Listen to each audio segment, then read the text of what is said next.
گاهی وقتا که به تو فکر میکنم دلم از این که نباشی میگیره.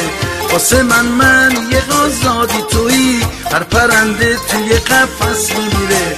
تو بدون زندگی با تو رویایی میشه، قصه عشق ما چه تماشایی میشه.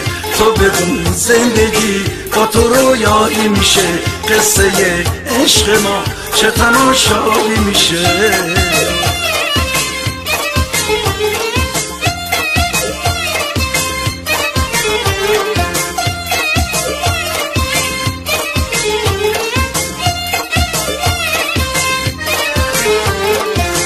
توی این شب‌های سرد میدونم فردایی است، توی تقویم خوشی واسه ما هم جایی هست. اگه دشمن بین ما مرز و دیوار کشیده، اون روی سکمونو هنو هیچ کس ندیده. قصه گذشته ها رو بیخیال، اشتباه من و ما رو بیخیال.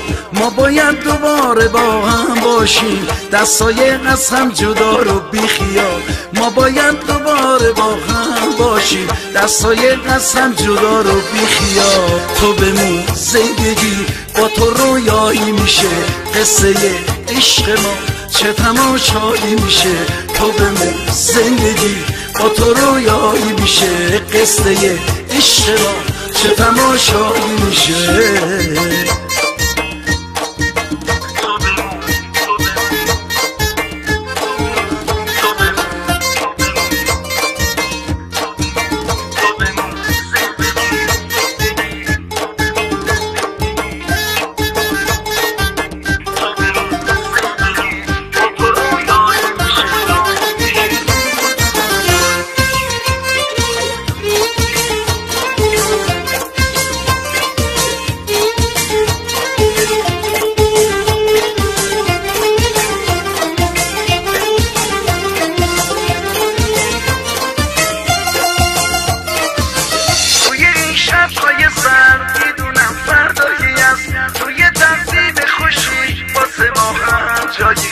اگه دشمن بین ما مرز و دیوار کشیده، اون روی سکمونو هنو هیچ کس ندیده. قصه گذشته ها رو بیخیال، اشتباه من و ما رو بیخیال.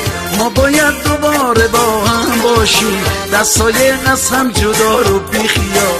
ما باید دوباره با هم باشیم، دستای از هم جدا رو بیخیال. تو بمون زندگی با تو رویایی میشه، قصه عشق ما چه تماشایی میشه. تو بمون زندگی با تو رویایی میشه، قصه عشق ما چه تماشایی میشه.